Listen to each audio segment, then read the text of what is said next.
I'm Yes, sorry, I can hear but you guys. Can you hear Okay. me? Yeah. yeah. Welcome. We got a friend Bridget right here. We'll get her on in just You a want me bit. to run around the other side? Okay, I can do that. Hi, Bridget. Hi, how's it going? Good. I love your studio, you guys. That's so cool. Thank you. With all your beer signs. Oh, look, there's Bridget. She's right there with you. Yeah. Yeah, Yeah. we're in Snow's living room, I've dining. got my dog is behind me, but you can't see because she's buried under the pillow, which is her favorite place to be. What kind of dog? She's half Chihuahua, half Basenji. Hold on. Lady. I want to see. I love chihuahuas. And keep her safe, Can you see her? with the ice. It's funny. I make that joke Can you see with the my mom. doggy? My mom has a chihuahua. I'm like, Mom, hide Minnie. Hide her.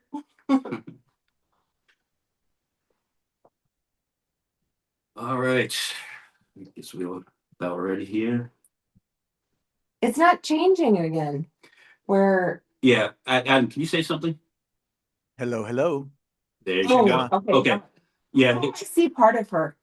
I Yeah. see part of her. Well, you have to look up at the phone. I'm using like the iPhone as my camera, and it's above a monitor, so we're like looking at a monitor. So when we speak, we see ourselves, but we have to remember to look at the phone to see you. Well, yeah, but then when he speaks, then we Yeah. see him Yeah. down Yeah. there. Yeah. Like, All right. So Palm Springs. Are you staying out there for a week? Uh, Almost a week. Yeah, I'm gonna be there for about 5 days. Okay. I'm gonna make this a Unfortunately, little. it's during the weekday. We were thinking about going out there. Oh, that would be because amazing. Amazing. Oops. yeah, because I love desert hot springs. It's like I like their mineral water too. Like, have you ever been there? Right across the highway? No. Oh, I've okay. only ever been to Palm. Well, went to Palm Springs once as a tourist, like 15 years ago, and then I went there once to perform in 2024, but I was just in and out. I've never really explored the area. Oh, okay. Yeah. It's not as nice as Palm Springs, like, but it's got the good mineral water, like that you Uh-huh. can do the soaking in the hot springs. Nice. Yeah. Okay, so we just have some like stuff that we'll just talking points on it. We don't really script whatever you want to plug. I know you want to plug the Palm Springs dates, um, And New York as well. and New York as well. Can we discuss the cruise that you met Bridget on?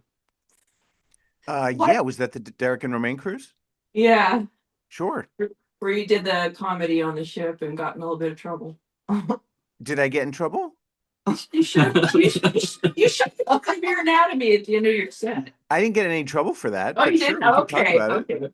Good, good, good. Okay, and how Nothing's about off limits when you interview me. how about your time as a Fox News writer? Can you talk Sure. about? I was actually a writer producer.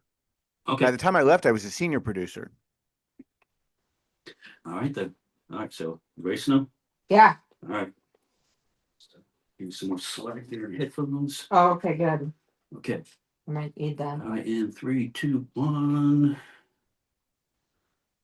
Well, Snow, you missed last week along Lonzo Bowden, I know. I was but sad. you're back this week. Adam Sank on the show. Another comedian. Yay. How you doing, Adam? Hello, hello. Wonderful to be here. Yeah. All right, so I noticed you're wearing a shirt though. I thought you were going shirtless. I'm almost shirtless. I'm in a very skimpy tank top, but I have been known to appear nude in public frequently, as you may know. Yeah, our friend Bridget was telling us that story. Should you tell it or should Bridget tell it? Oh well, Adam actually performs in the buff on a regular basis. I think in the Poconos. Yeah, well, several places. Many Mhm. years ago, I was approached by a group called the Gay Naturists International. They are the largest gay nudist organization, probably in the world, certainly in the country. And they asked me if I would perform at their annual gathering, which happens every August in the Poconos.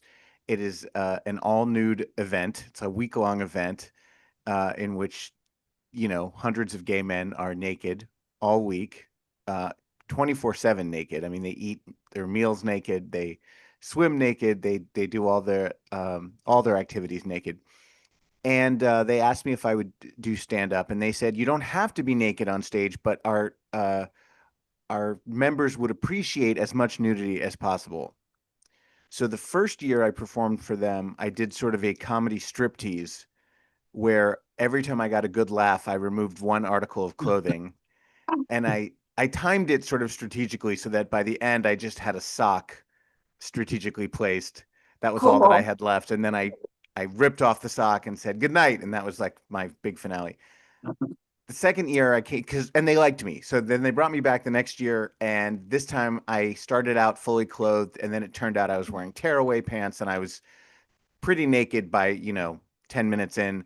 And then from then on, they just brought me back every year fully naked because I don't care. It's not like I want to be naked on stage, but if they're naked and they want me to be naked and they're paying me, I'm fine with it. It's not my preferred mode of performing. I'd rather be clothed. But once I started doing that show and that gig, then other nudist groups started hearing about this, and they were like, "Oh, can you perform nude for our group?" Or there'd be like a nude comedy show, and they would say like, "Well, you've done nude comedy before, so can you do this show?" And I just sort of became known as a comedian who was willing to perform naked. So what was the cruise ship story of the Derek and Romaine cruise? So Derek and Romaine, who are these fabulous gay and lesbian radio hosts, they do these Derek and Romaine cruises where they bring a group of listeners, usually several hundred of their listeners, aboard a regular cruise, like a full cruise ship. And they brought me along one that Bridget was on to perform stand up, regular clothed stand up for their group. And I ended with a bit that I have done before, which is my impression of John Travolta getting a massage from a man. And That's when I decided I was a huge Adam Sank fan. oh, thank you so much. And basically, it's a silent impression. I basically just turn my back to the audience, and I start out flat on my stomach, and I start to kind of wriggle around a little bit, and then I slowly lift my butt up and start to wiggle it around, and then I get on all fours, and then I end by just pulling my pants and underwear down and spread my butt cheeks, and that's the end of the impression and the show. That's my grand finale. It kills. Funny. So And I'm also strangely proud of my butthole. It's hairless and very nice. Very pretty. and Bleach? You know what? That's been a topic of conversation lately. The place where I go to get the hair removed, there's been discussions with my esthetician about whether or not it needs bleaching. I was going to get it done, and he said, "You know what? You really don't need it." So I guess it's still pretty. I'm glad that it took us 3 minutes to get to this topic, by the way.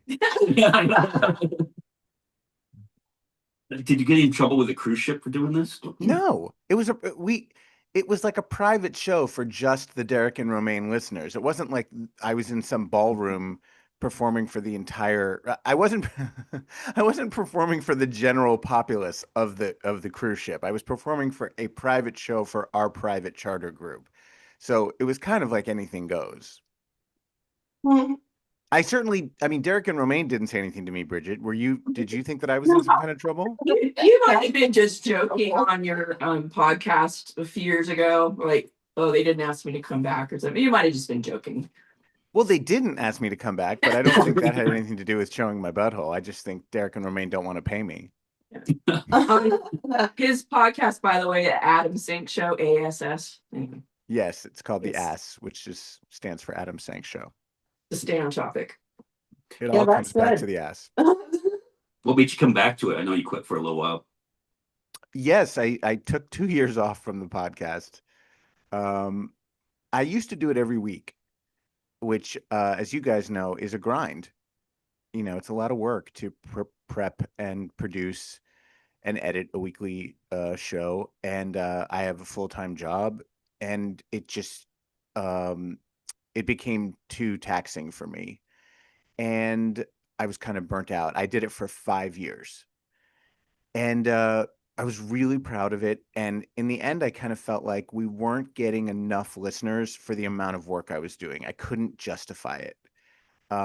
Certainly wasn't making any money, but even beyond that, I just felt like, we have several thousand dedicated listeners, but it just wasn't, it felt like for the amount of work I'm doing, I want like 1 million downloads, and it wasn't happening.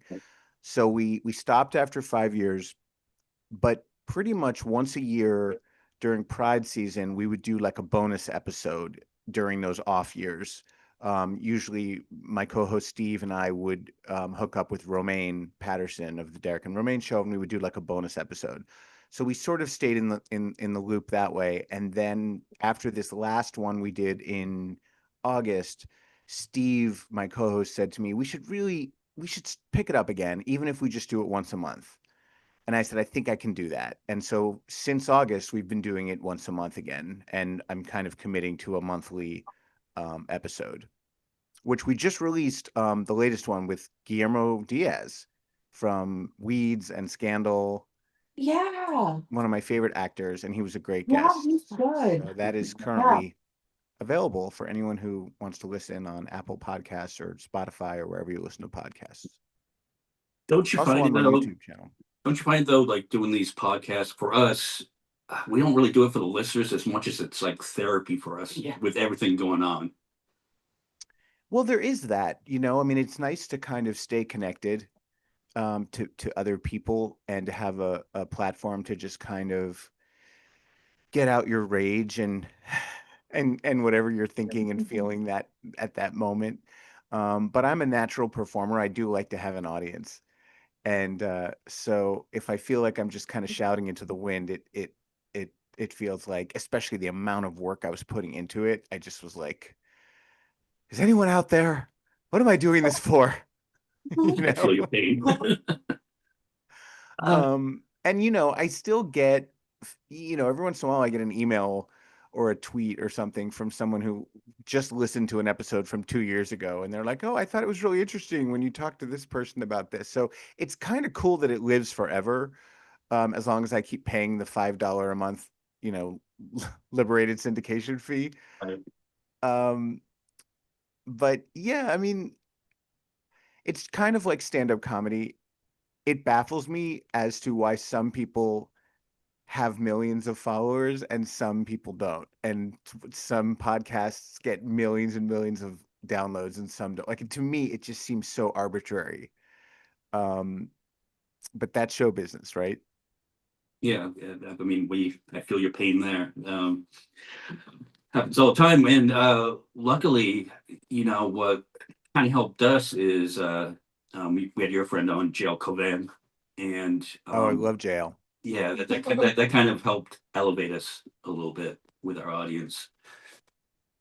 And Yeah, he'll he's a do great that. guy. We met him in Vegas and had a great time with him. Although I've known Snowfall him did get forever. the De Niro impression. I did. But he was fantastic. So I was right to ask. I was right to bully him into doing it.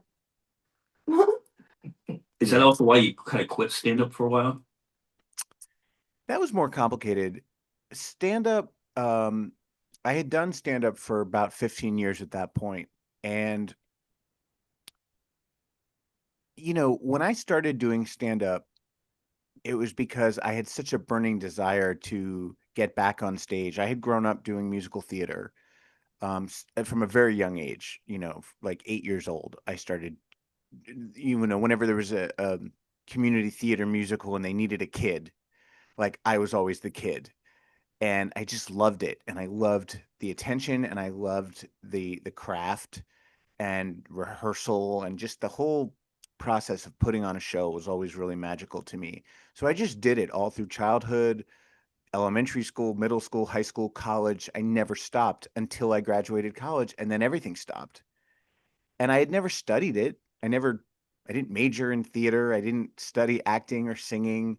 I was just sort of self-taught. And so there I was living in New York City, an untrained actor, singer. There was no way I was going to do anything with this. I couldn't get cast in anything. I was up against these really amazingly talented professionals who had actually trained. So for 10 years, I kind of just didn't do anything performing wise, and I was dying to. And stand up, which I began in my early 30s, was just a way to get back out there. And it was something I could do myself. I could just show up at a comedy club and bring 10 audience members in exchange for 7 minutes of stage time, which is how it works in New York. And I just loved it. And because I'm a writer by training, and that was something I really could do, I knew that I could write stories and write jokes, and it just felt like a natural thing. But it was like a burning desire to do it. And after doing it for 15 years and reaching like a certain level of success, but realizing I'm not ever going to be world famous, I'm never going to be a household name. I'm like I've hit sort of my level, right? Like I've reached the level that I'm the highest level that I'm ever going to get to in this business. And I no longer have that need for attention, approbation. Like I'm fine not performing at this point. And I started to actually dread um gigs. Like when I would have a gig coming up, I'd be like, oh, I really don't want to do this.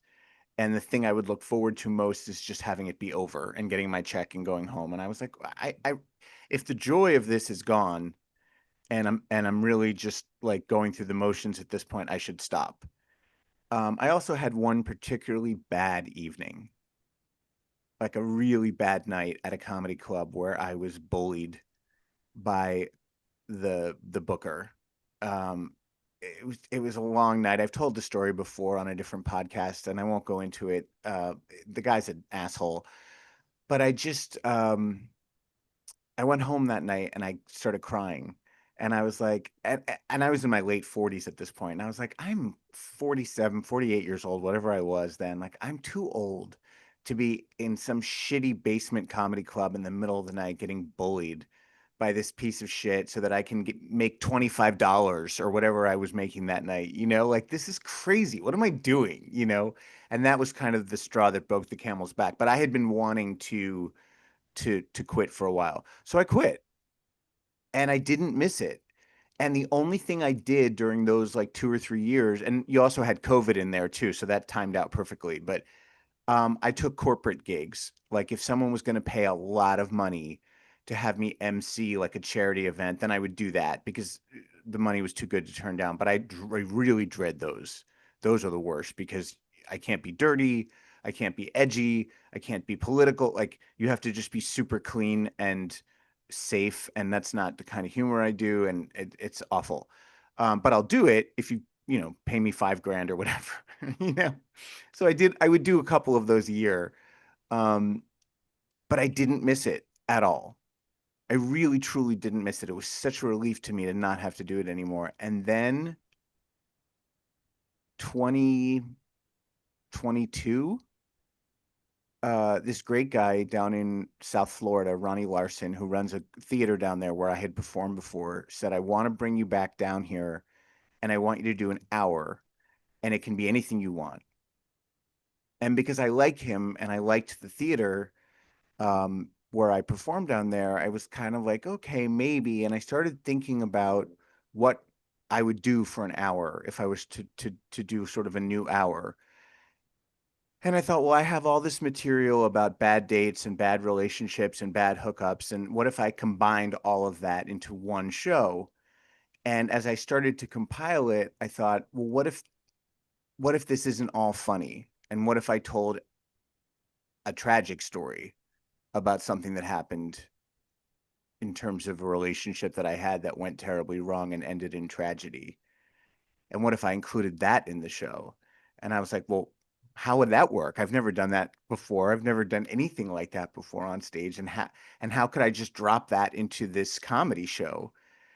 And then I had to figure out like, well, how do I get out of that and then make it funny again? And then, well, then how do I set that up? And it became this real challenge for me. And that ended up being Bad Dates.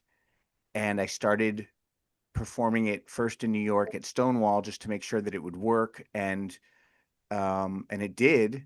And then I brought it down to Florida, and I've since done it in Palm Springs and San Diego and Los Angeles and in the Poconos, and it wound up winning 2 Broadway World Cabaret Awards, which I had never won anything. I'd never been nominated for anything. Like, it turned out to be like the thing that I was, kind of meant to do, instead of just doing jokes like, oh, I'm going to do a show that's about something and that actually means something. And it was exhilarating for me to not just have to be funny, but to actually like say something on stage. And it made me really excited about performing again in a way that I hadn't been in years. So that's basically what I've been doing for the last 3 years. And now I have to write a new one-man show because everyone has seen Bad Dates and they're pretty tired of it. I That's cool. thought it was wonderful. I want to see it. Where's that available? So it's not available yet. When I was down in Florida, the same guy, Ronnie Larson, who really is, I can't say enough great things about him, he hired a professional videographer to record it. And we did it twice. And the video's just not, it's not broadcast quality. It exists, but we never released it. It's just not good enough. At some point, my dream is to do the show, and the theater really was too small. It's a 55-seat theater. My dream is to like do it in a larger theater with multiple cameras, with a crane, and really like shoot it professionally and have it done right, and have someone direct it. We need like an actual TV director do it, which we didn't have down there. And I'd love to, try to sell it to Netflix or HBO Max or whatever, because it is something I'm really proud of. Yeah. But otherwise, you got to wait till I come to your city and do it Well, live. When are you okay. coming to Kingman? Okay. Wait. This is a good time to plug this because you'll be in Palm Springs. Yes, not doing Bad Dates. Well, we're doing comedy in Palm Springs, 2 shows. November 6th. Well, first I'll be okay. So I'll be in Palm Springs November 6th doing regular stand-up, just jokes, along with 3 other queer comedians, Poppy Champlin, Suzanne Westenhofer, and Justin Madsen. It's called Adam Sank and Friends, and it is happening during Palm Springs Pride Week, which is very exciting. I've never been there during Pride Week, and it's November 6th at Oscars, which is in downtown Palm Springs. And for any show of mine, you can always go to my website, adamsank.com. That's the easiest way to get tickets. But so we're each going to do like a half hour. So it's going to be like a full night of LGBTQ comedy. And because it's all brand new material that I've never done before, I'm going to basically do that set of jokes the week before in New York at Stonewall. So if you're in New York or the New York area, you can see the same jokes a week beforehand at the Stonewall Inn, Wednesday, October 29th. And that I'm calling the Palm Springs set. So see the Palm Springs set at Stonewall in New York, October 29th, or see Adam Sank and Friends in Palm Springs, November 6th. Tickets and information, adamsank.com. Well, you could always, since you're out there for a few days, you can always swing by Kingman. We're about 3.5 hours away. We know a nice little theater we could get you into. Just a hop, skip, and a jump. Yeah. Can you talk about your time on Fox News at all? Oh boy, that's really going back. That's going back decades. So I went to college at the University of Michigan. I worked for a couple years, and then I went to graduate school for journalism at Columbia in New York. I got a master's in journalism. And the year that I graduated, it was a 1-year program. So basically I went, and the end of that year, there were 2 brand new 24-hour news channels that were launching. This is 1996, MSNBC and Fox News. I applied to both. I did not know anything about what either of them were going to become. I just assumed they were both going to be like CNN. CNN was the only model that we had for 24-hour news. And the idea of a biased news channel, it wasn't really a concept then. CNN, it was just news. It was just straight down the middle, breaking news. That's all it was. That's all it had ever been. And I, as a 26-year-old, even though I had just come from journalism school, I really wasn't smart enough, nor had I done my research to know who Rupert Murdoch was or who Roger Ailes was. I didn't really understand what the Fox agenda was. So, as I said, I applied to both. I never heard from MSNBC. Fox News offered me a job as a production assistant. Now, this is before either of these channels is on the air. They're just in the planning stages. I got hired by a network that didn't exist yet and, was working in a building that was under construction. And I was hired and only ever worked on the day side. So I didn't work for any of the nighttime shows. And that was a little bit of a saving grace because, as you guys know, the day side of Fox News, although toxic, is not nearly as toxic as the nighttime. And in those days, it really was pretty straight down the middle during the day. We didn't really get crazy until after 9/11. So this was 96, and we launched in, I want to say, September or October of 96. And it was fairly normal at first. And then they promoted me within a couple months to associate producer, which was basically a writer position. And eventually I became an AP on the morning show, which was at first called, it was just called Fox News Live. Then it was called Fox Express. And then eventually we rebranded as Fox and Friends. And Fox and Friends was at first a very silly, lighthearted morning show. No politics, no serious topics. We used to play strip poker. We had on like Z-list celebrities. By the way, this is the topic of my next one-man show, which I'm dropping this information here on your podcast for the first time. No one else knows this. Nice. But my Hey. next one-man show will be about all of my experiences at Fox News, the 6 years that I Nice. worked there. Yes. So this is all percolating in my head. But so I was on Fox and Friends, and then it started to get crazy, and I could tell that, this was not a normal news organization, and they were moving farther and farther to the right, and the news was getting really crazy and biased, especially after the death of Matthew Shepard. Then I could really see sort of how gross things were getting. And I quit. And I went to go work for this video news organization called Vidicom for 6 months, which I also hated for very different reasons. And I can't believe I'm telling you this because this really is for the one-man show. But one night when I was having a drug-fueled three-way, the phone rang in the middle of the three-way, and I picked it up because these were the days of landlines. And it was the news director of Fox News, Janet Allshouse, offering me to come back for a substantial promotion and salary increase, to come back as a producer. And I said, yes. No. Biggest fucking mistake of my life. I went back to Fox News and stayed there for another 3 years. And by the time I left in 2002, I was a senior producer. And by then, things had really gotten crazy because that was after 9/11, and we were gearing up for the Iraq War. And it was just like, it was insane. And it was, the thing about working for a right-wing news network is, as you would expect, the people that you work for are horrible people. You know, not everyone I worked with was horrible. I worked with a lot of great people who I'm still friends with. There were a lot of really sweet, smart, hardworking people that were just there to make a living like I was. But the people we worked for, the executives, and the people at the very top were really shitheads. I mean, they were just awful, awful people. And it was such an ugly, toxic, stressful work environment. Even given that it was 24-hour news, which is always stressful and kind of like being an air traffic controller.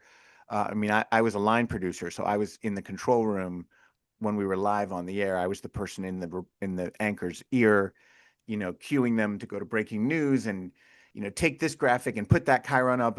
I'm like the Holly Hunter person in broadcast news who's like freaking out. Like, that's my job.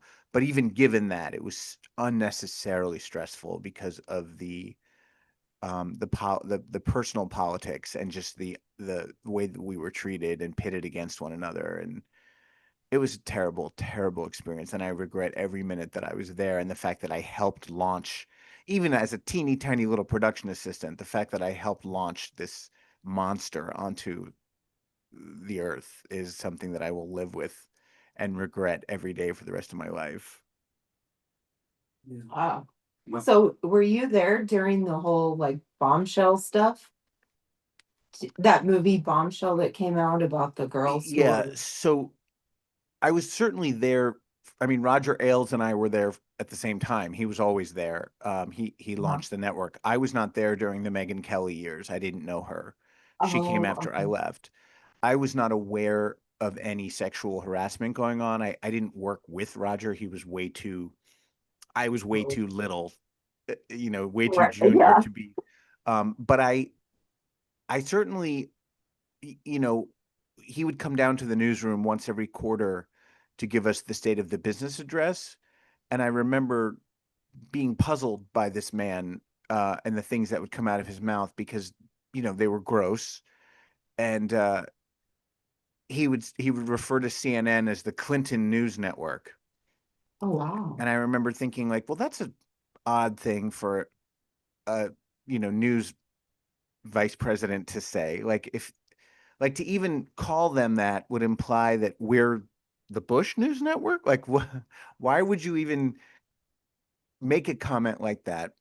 And I remember I had a very good friend at Fox, a wonderful producer named Jennifer Starobin. I don't think she would mind my telling this story.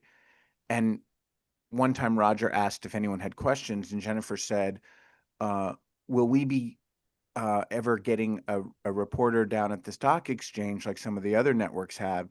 And he said, oh, why do you want that job so that you can marry a young hot trader? Uh-huh. And I was like, that's not an appropriate answer. mm, A legitimate question. Like he just would say shit that you shouldn't say in the workplace when you're the head of the network. Right. You're like, you're gonna get sued someday, dude. Yeah, I mean, it was fun and gratifying seeing him and Bill O'Reilly get their comeuppance because they were both just so gross. Oh, Bill O'Reilly. Oh, we were in Vegas the night that he got fired, and we celebrated. Yeah. he was awful.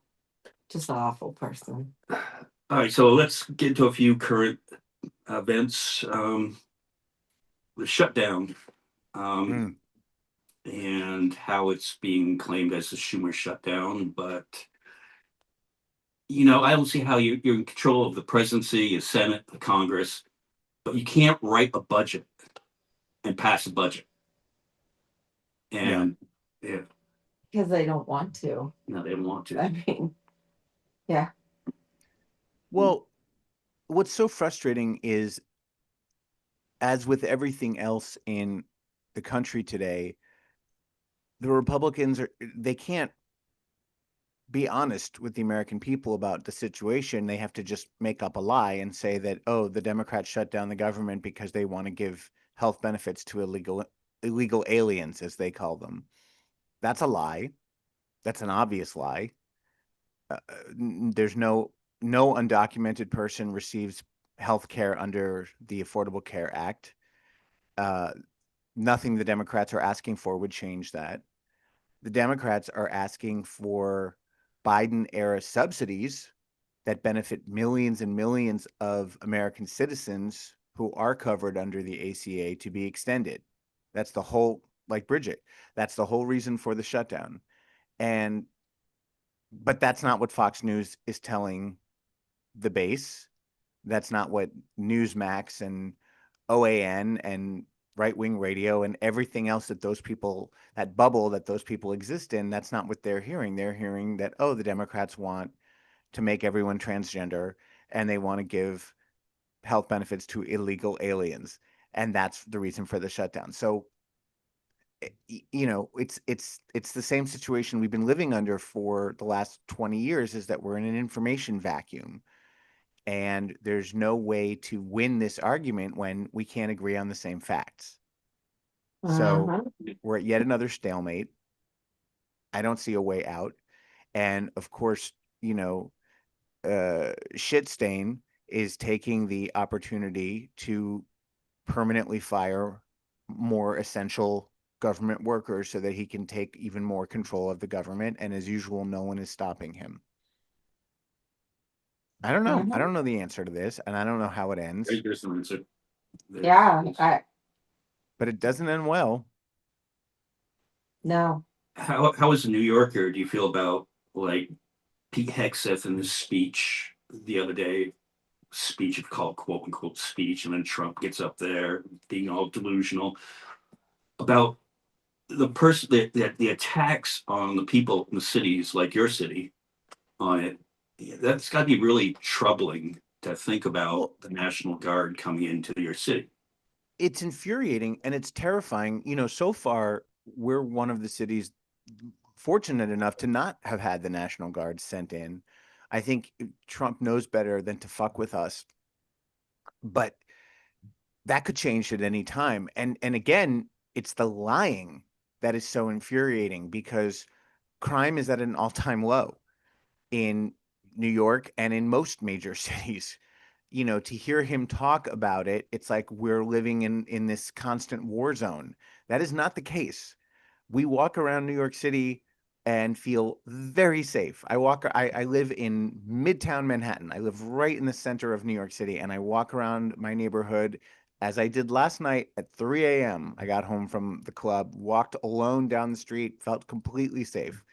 There, if you look at uh, murder, rape, assault, gun violence, whatever crime you want to look at, per capita, New York is the safest city in the country. And, Mhm. you know, there are problems in cities, there are problems in Chicago, there are problems in Baltimore. I assume there are problems in Portland and LA, but when you look at the number of people that live in these places, they're not out of control. They're very much in control. And there's much bigger crime problems in small cities per capita in the South, in red states. And Mhm. he's not Humans. sending the fucking National Guard in there. It's not about crime and it's not about illegal immigrants. It is only about control Hmm. and about seizing control. And ultimately, I believe about seizing control of the elections. He wants to Yeah. control the elections. He wants to stop blue voters from voting. That's what this is really going to end up being about. And that's the terrifying thing. These, to me, uh, uh, these are all tests to see how far he can push things. And Oh yeah. I'm waiting for them to tell us that whatever amount of people get kicked off the voting rolls again. Because I think that's coming. yep. And I don't know why there isn't more pushback, especially at the federal level among the Democrats in Congress. I don't know what's happening to our party. I just feel like they're just acquiescing way too much. I've never Yeah. seen such fear and fear at the university level, at the corporate level, certainly at the media level and journalism. And you know, the Jimmy Kimmel situation was interesting because it was the first time that we really saw pushback from the people that had a direct effect, and the corporation had to backtrack and say, okay, no, we're not, we're going to put Jimmy Kimmel back on the air. And then even those two right-wing syndicate groups, Sinclair and Nexstar, had to say, okay, we'll put Jimmy Kimmel back. Like the people spoke, and those corporations got scared, and Trump backed off, and Brendan Carr from the FCC backed off, and it was like, oh, we do have power when we speak collectively, and when we all fucking cancel our. Can I swear? I'm sorry. Yeah, yeah. Oh, totally. Please. When we all Please, cancel yes, please. our Hulu and our Disney Plus subscriptions, and when we bombard the email of Michael Iger and Brendan Carr, and when we like flood social media and say, no, we will not have Jimmy Kimmel taken off the air. And this isn't about Jimmy Kimmel. This is about the First Amendment and free speech in America. And we have to keep pushing back like that loudly and forcefully. And John Oliver said it best on uh this, what is it, This Week Tonight, his show on Yeah. HBO. He said Mhm. giving the bully your lunch money does not make the bully go away. Stop giving the bully our lunch money. Like, what are we doing? Stop giving into his extortion and stop letting him have his way. And that goes for the universities that keep giving him billion-dollar settlements. The CBS and the other networks that keep giving him billion-dollar. Fuck no! Stop giving into this man's extortion. It will not make him happy. It will not make him go away. It'll just make him hungry for more. He is a bully and a tyrant. You got to punch the bully back. It's the only way to beat him. Well, and that's the problem with the Democrats. New York City is a perfect example with your mayor race. Um, you have a hugely popular guy, but the overall party, Hakeem Jeffries, will not get behind him and endorse him. Infuriating. Yeah. Mm-hmm. But I got to say, I'm excited about Mamdani.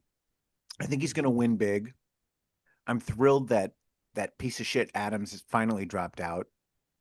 He's literally the most corrupt mayor we've had in my lifetime, and I've been around for some time. And Mamdani's got a lot of people excited, and he's got the establishment, both left and right, very frightened. And I think that's a good thing. And there's a reason Trump does not want him to be our mayor. And it's because he threatens Trump. He threatens the status quo. And I say, God bless him. We need him.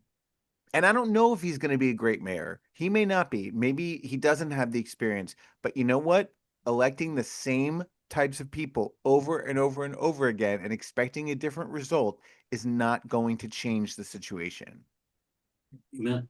Yeah, I think it's one of probably the most important mayoral races in a long time because it's like it's more of a race on class warfare, which is I think that that is a real problem in this country. And I think that if we continue to let it happen here, I see it going into other countries and it's just going to become a thing of like the rich versus the poor even more than it already is.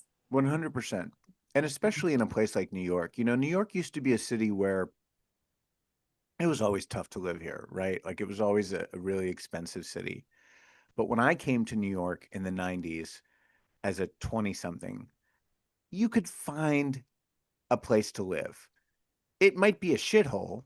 I lived in like an actual crack house when I first lived here, but I could afford it. You could rent a studio apartment in a crack house and scrimp and save and eat spaghettios and save your money. And then in a few years, rent a slightly nicer apartment and then save your money. And maybe in a few years after that, you could actually buy a place, which I did. I bought this apartment, when I was 30 years old after working at Fox News for a few years. Those days are over. There's no 20 something year old that can afford any place in Manhattan. They have to go into the boroughs and not even like just the boroughs, but deep into the boroughs because now Brooklyn's too expensive. Queens is too expensive. You got to go into like deepest, darkest Bronx or like the really like far off neighborhoods in Brooklyn where no one used to want to live. It's like the you've been priced out of possibility, and most of the residential space in New York City is owned by people that don't even live here. They're owned by like Chinese and Russian billionaires that Mhm. bought it all up and don't even fucking live here. And it's like, what are we doing?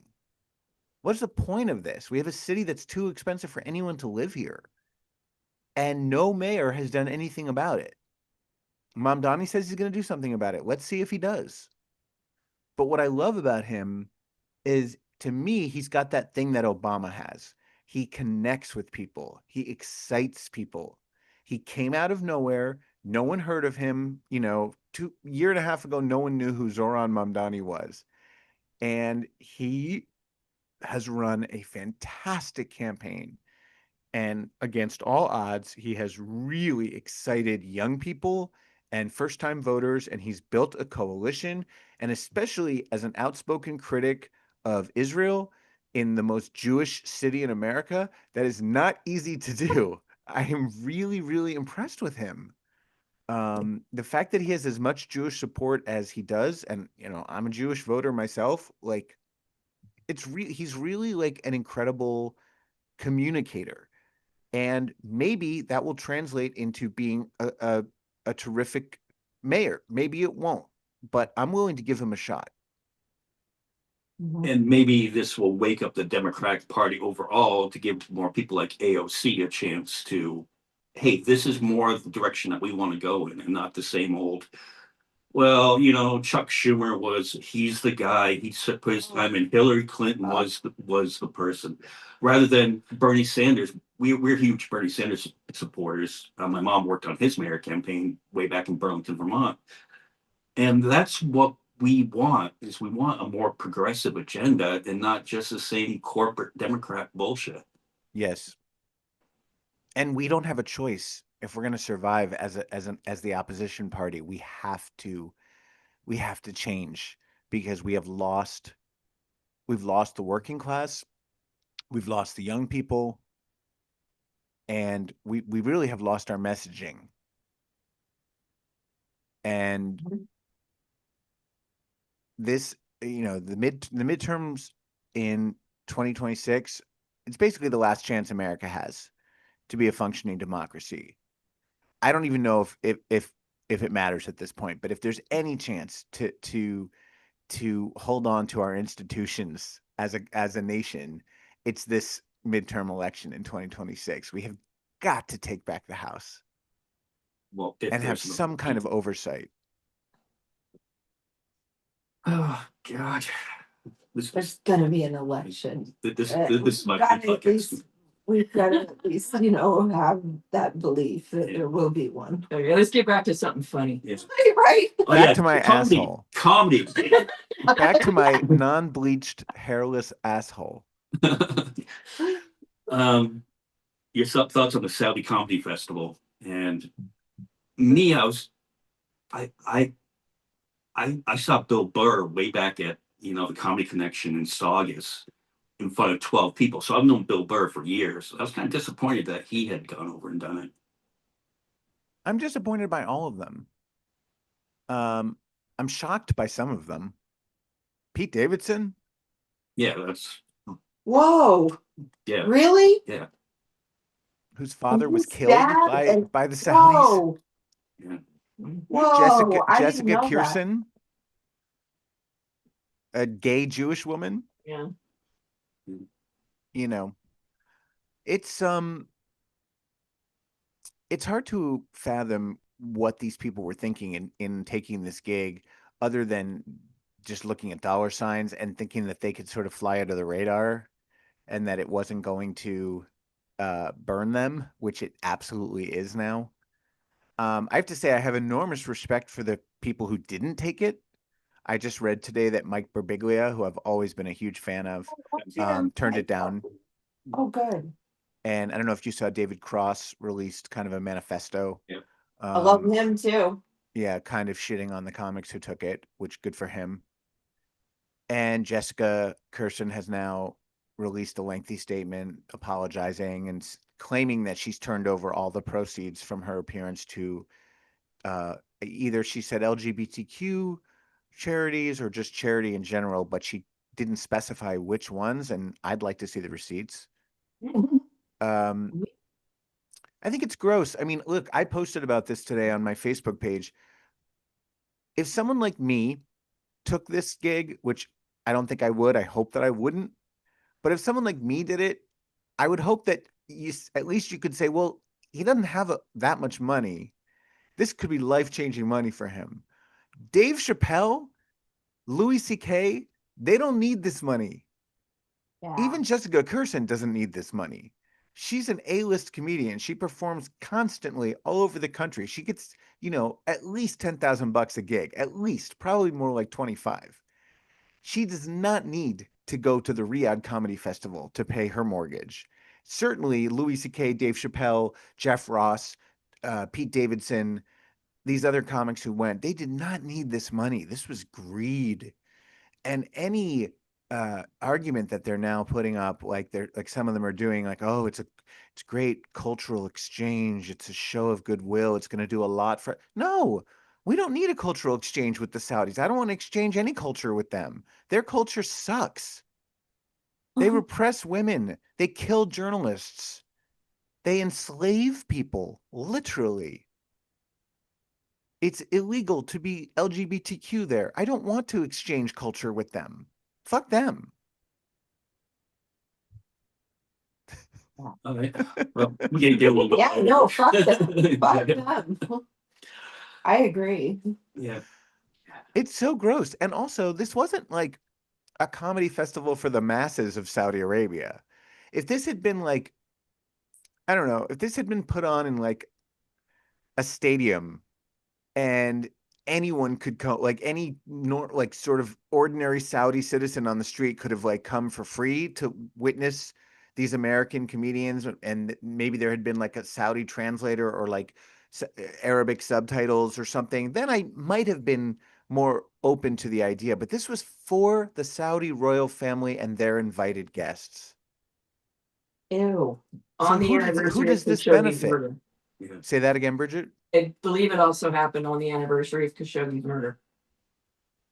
It's so gross. Whatever it is, yeah. Why didn't they just have it on 9/11? I mean, Yeah, right. what the fuck? What would your price tag be, though? To try to do it. It's such a dangerous question because you know I have one. Yeah. We can all be bought out. I don't think I could have. I wouldn't have agreed to the rules. They had rules about what you could say and couldn't say, and I just don't think I could have done it. They That's what certainly I wouldn't was have let gonna. me show my asshole and done my John Travolta impression.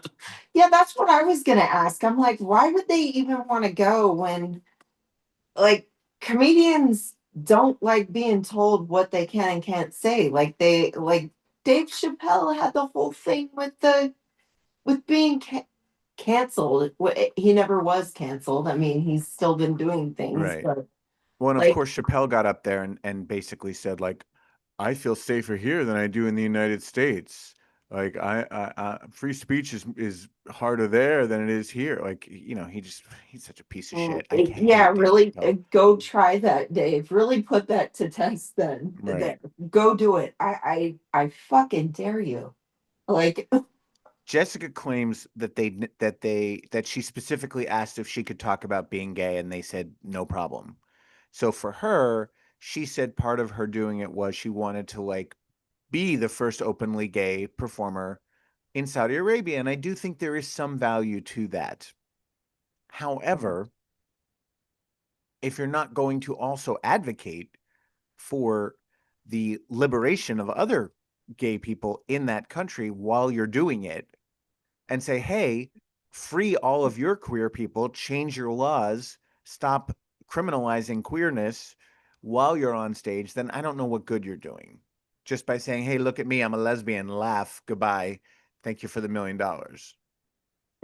I mean, you're kind of just being a paid court jester, literally.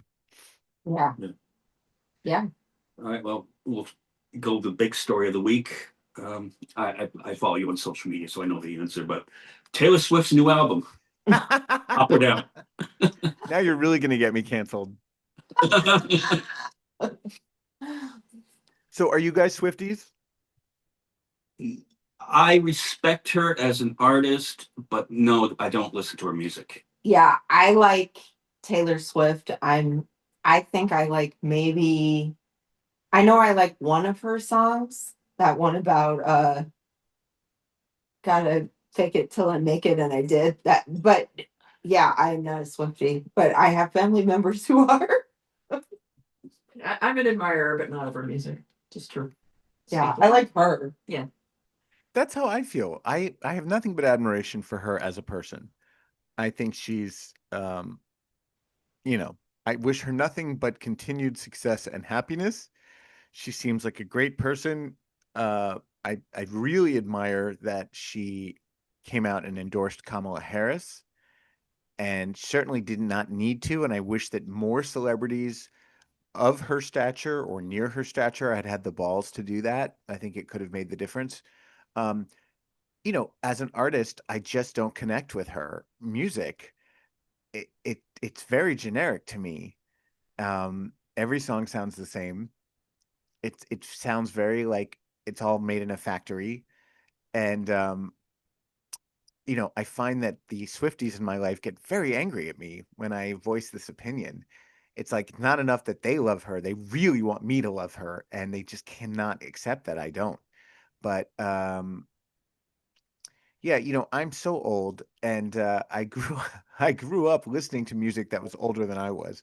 So in my family, the female singer-songwriter that we all loved growing up was Carly Simon. We were huge Simonies, not Swifties. And I think the first album I ever knew all the lyrics to was Carly Simon's Hotcakes.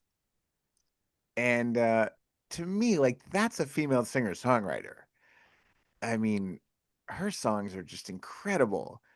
And her voice is so rich and unique, and you just know it's her the moment you hear her. And and then there's so many other, there's Carole King and Joni Mitchell and Stevie Nicks and Linda Ronstadt, and I mean, there's just like so many women that I admire, and Taylor just doesn't. She's not on that list for me. Madonna, even though she's Uh-huh. not really that much of a songwriter. Um, Cyndi Lauper, there's so many that are important to me, and Taylor's not on that list. But again, I wish her nothing but happiness. I'm so thrilled for her and Travis, and Yeah. hope they have Did lots of beautiful babies. Did you listen to her song about Travis though? Well, she claims it's not about him, right? Would No, would I thought she said that it was. Dumb, smelly football jock or something? Yeah. What's it called? Wood, would Wood. as in WOOD. Yeah. Yeah, Nice. comparing to a redwood tree. Okay. Huh? I'm sure he's got lovely wood. Well, yeah. All right, so do you really want to get canceled here as we wrap this Yes, up? always. Okay, we could do a little game here, and you would know this better than us. And I'm gonna name off some names, and we'll just get your opinion, top or bottom. Okay, these are famous names. In bed? Yeah, in bed. Okay. Okay, these are manly men, but we'll see. Bentley men. Pete Hegseth. Oh, definite bottom. bottom. That's what I thought. Stephen Miller. Oh, for a second I thought you were talking about Steve Miller, the musician who I love. No, Stephen. He's into like freaky shit. I mean, he doesn't top or bottom. He just kind of like likes people to just throw poop on him. He's into scat play. Oh, he does come across Yeah. like that. Yeah. He's into like sick, illegal activity. Oh, yeah. Ted Cruz. Cruz I could see as like a 1 inch, like an angry inch top. He's got like a tiny dick, but he likes to stick it in. In Cancun. Who? He likes to go to Cancun and stick it in. Yeah. This particular one, I don't like him because I have to share a name with the guy. Micah Johnson. Oh, Johnson's a power bottom. Johnson likes to be dressed up like in like baby clothes and fuck hard. Do you believe the whole thing about him being on Grindr? Allegedly. It's hard to say. I mean, I think it's very possible that someone pretending to be him is on Grindr, but how do you prove one way or the other that it's really him? I'm following the story like it's, the Zapruder film. I'm studying every morsel of that story, and I keep waiting for more information because we will be reporting on it on the next episode of the Adam Sank Show. Believe you me. All right. Andrew Cuomo. Oh, Andrew's a top. Andrew's an angry top. Yeah. But like selfish and not fun in bed. JD Vance. It's so hard for me to picture him doing anything sexual. Yeah. Vance is a sloppy bottom. He doesn't douche. Yeah, I didn't clean out. Oh. Get out. Okay, we get canceled. Donald Trump. Ugh, Ugh. so gross. The ultimate angry inch. He's like got an angry half inch. All right, and we'll wrap it up, but this will be a surprise one though. Gavin Newsom. Oh. Oh. Newsom, I think, is packing. I think Newsom's got a Oh. he's got big dick energy, and I think he's verse. I think he's pretty wild and he's up for anything, but I think he could definitely throw down. All right. All right, so let's plug your dates again. Absolutely. So first, I will tell you to check out the Adam Sank Show podcast, which if you want to listen to before anyone else does, you have to subscribe at derekandromaine.com. But you can listen a week later after the episode comes out at all streaming platforms. The Palm Springs set is going to be live at the Stonewall Inn in New York City, October 29th. That's a Wednesday. And then the following week, I will be in Palm Springs for Adam Sank and Friends. That is with Poppy Champlin, Suzanne Westenhofer, and Justin Madsen. And that is at Oscars, November 6th. Go to adamsank.com for complete information. And please follow me on all of the socials. I'm at Adam Sank on everything except TikTok. I'm Adam Sank Official. Okay. And I'm Thank trying to you. build my TikTok following. So please watch my videos on TikTok. Okay. Oh, okay. I'll cut up some of this and send you some clips here and you can put those out. Thank you. And thanks so much for talking to me, you guys. This was fun. Yeah. And thanks for coming. Yeah. So I'm going to end the audio part. If you just want to hang on for just a minute. Thank you for taking time out of your Sunday night to come on with us. We really My appreciate pleasure. it. Okay. Thank you. Wow. And Snow. Huh? Bye, y'all. Bye. All right. Well, thank you. Really Thank appreciate it. you. Nice to meet you guys. Good to see you, Bridget. You too. Hey, Bye. and is there a way for us to see bad dates? Oh, you want me to send you the video? Yeah. Yeah, we definitely. Yeah, I want All to right. see it. I love that. So like my favorite stuff is like what you talked about, how it gets serious, like Mark Maron stuff. Oh, I just yeah. love that. So I will send you the video. There's this there's this thing we did at the beginning that's kind of like a Mr. Rogers takeoff that has nothing to do with the show. It's just because when we did the show in Florida, we were using the set of another show that was playing at the same time that looks like an apartment. So he had me come in and like change my jacket and put on my shoes, and he played Mr. Rogers' Neighborhood. So it's weird and it doesn't belong in the show. And so just ignore that when you watch it. Okay. And then realize it's just badly shot and edited. I'm not proud of it. It's The great version you're gonna content, see. though. But I'll send it to you. Okay. And the dog popped out. Yeah, there's The Eddie. dog's so cute. Yeah. The It's dog. distracting me at first because I'm like, oh, there's a dog. Yeah. The dog kept on peeking its head out once in a while while we were doing it. It's like, oh, they're still talking. So cute. All right, thanks you guys. I'll see you Okay. soon. All right. Good night. Talk to you later. Bye.